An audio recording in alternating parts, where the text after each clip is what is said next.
very good day to you out there. This is African Free Press Television, where we always report Africa from a refreshing perspective. But don't worry, we are not going to bore you with news this time. It's Discuss Nigeria on this famous station. My name is Leah Oketa, and today we'll be taking on the state of economic anarchy in Nigeria. Today I'll be doing that with our in-house economic policy analyst, Mr. Toochukwu Okorie. You're welcome to the show. Thank you very much. Now, a lot of things happened last week, and it's really been messy when you talk of our economy. And we are facing crucial economic hard times. The naira has fallen way below expectation. How did we get here? Okay, how we got here is not a straight forward trajectory. There is no easy, graph to say exactly how we arrived here. But having said that, it is important that we understand that,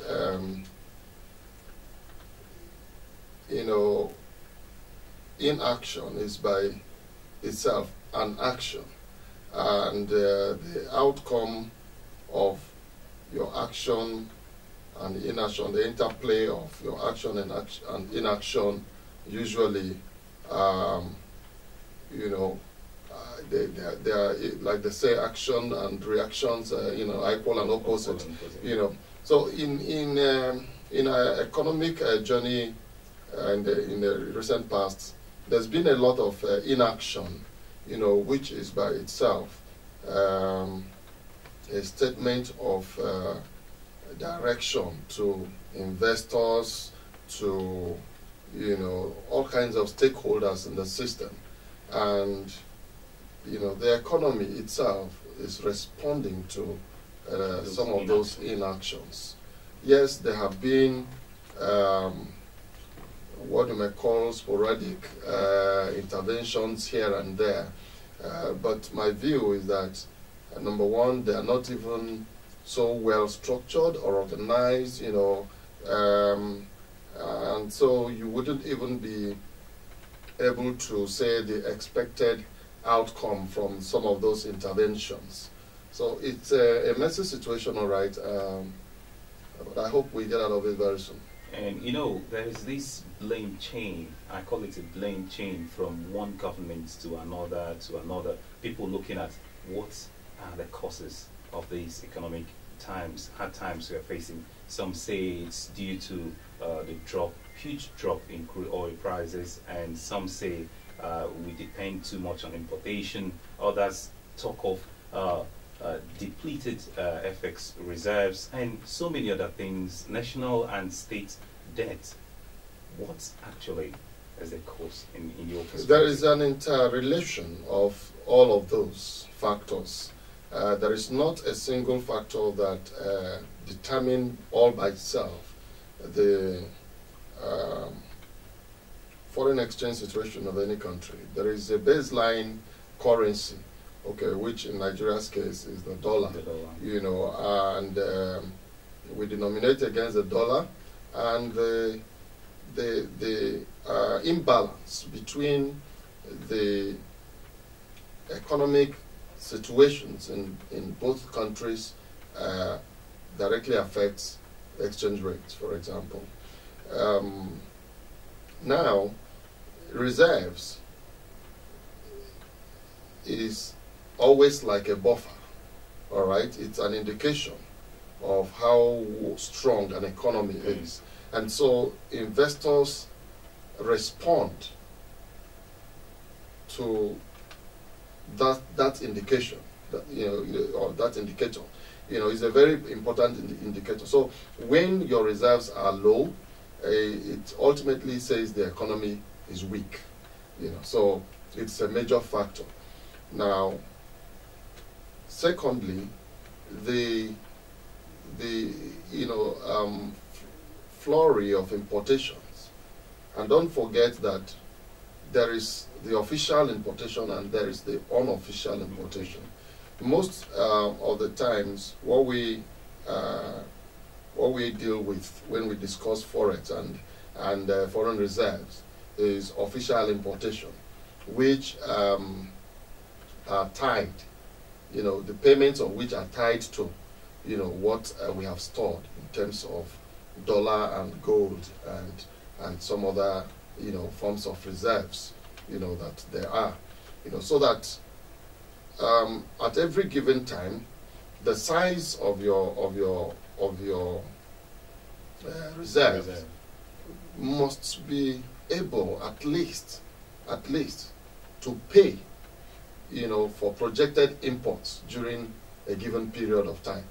And that projection, once it goes that way to zero and negatives, it becomes very problematic. And that is why it's always important to keep, supporting the reserves. Unfortunately, in the last couple of years, even before this administration came into power, there's been a whole lot of pressure on the naira due to imports, and especially importation of petroleum products. Those had exerted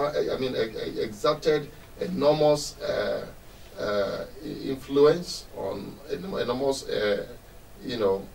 what do you call it? On the naira, okay, and therefore, by the time the Jonathan administration was winding down, the reserves were already, far below projected, import. So, and if that had not been the case, if we didn't have that period of oil boom in such a way that we had constant receipts, okay, from the sale of our crude oil, maybe where we are today, we would have been there, 2 years before now. All right, but the fact that there was that price boom in oil, and we made quick money, we were able to stave off. It was just like postponing the evil day, because there is no real structural, there's no real structure in place, all right, to hold up our, currency without depending almost entirely on foreign exchange received from the sale of crude oil. So, and of course, side by side, the issue of importation of refined products. I once saw a joke, where someone had gone to kill an antelope, a hunter, and sold the antelope to a mama put operator for 1,000 naira, and told the mama put operator, please, I and my friends are coming back in the evening, so please reserve some of the pepper soup from the antelope for us. We would like to eat out of it.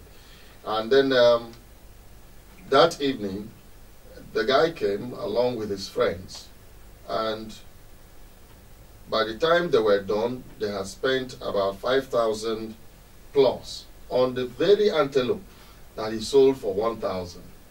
And the question was, couldn't this man have gone home and cooked his antelope and invited his friends so that they would, eat the antelope, at the end? So it was illustrative of an economy that exports crude oil only to import,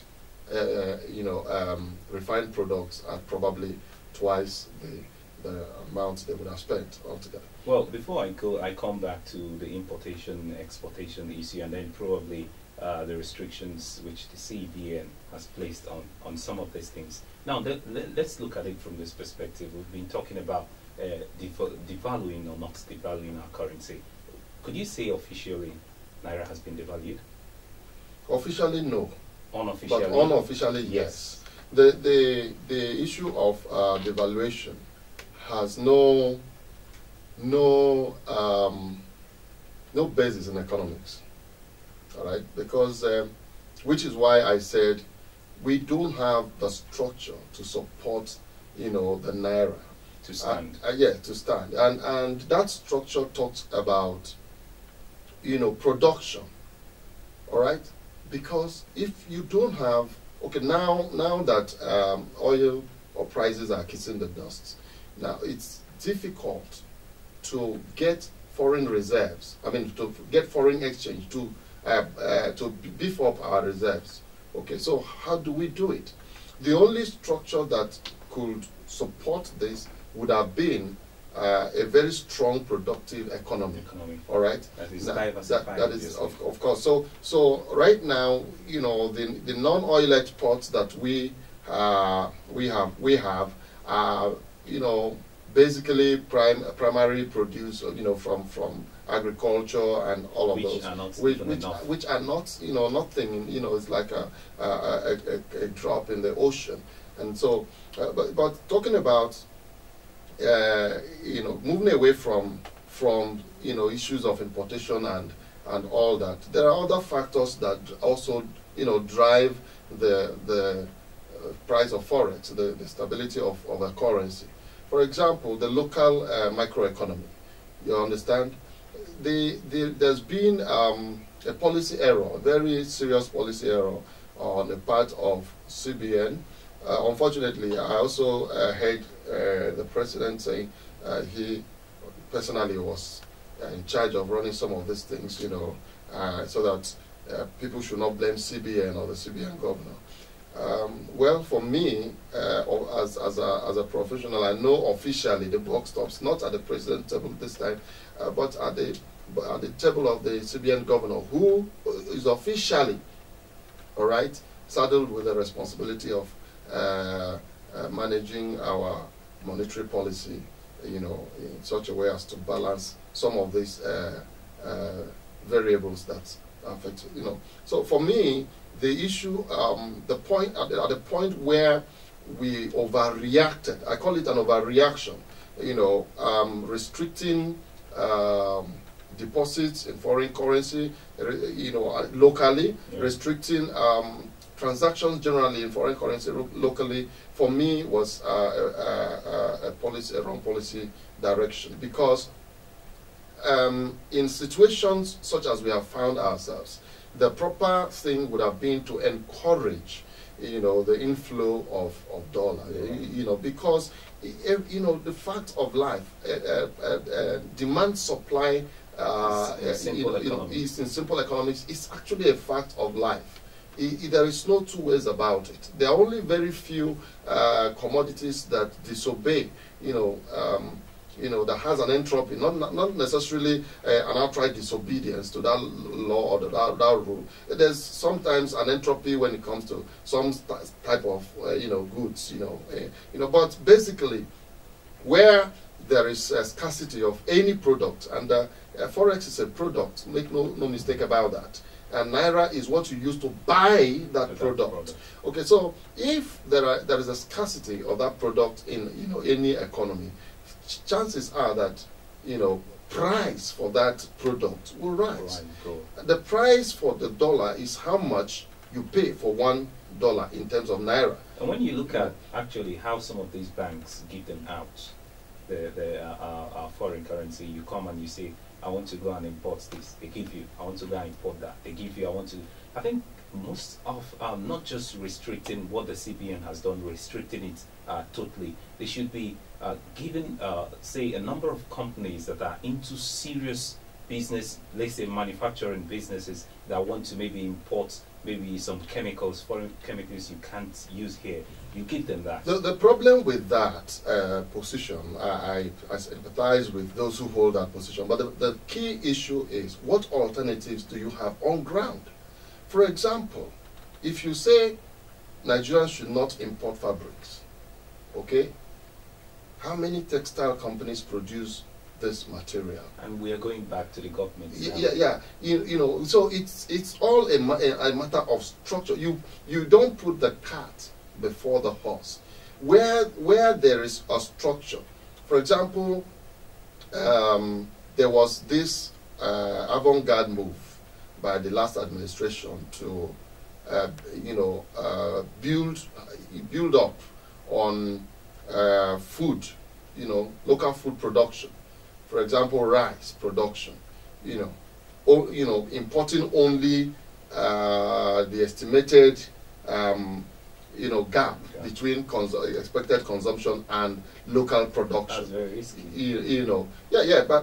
But because on the whole, food importation dropped significantly, because there was a deliberate policy initiative, to build up reserves of food, locally.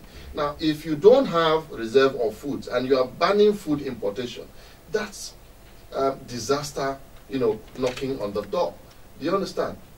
The same way we have a robust leather, industry in Nigeria, yet, to take that to the optimum level of production is what we are finding difficult because of structural problems, and therefore you cannot then turn around and tell me not to bring in shoes that I will wear, when you don't have an alternative for me.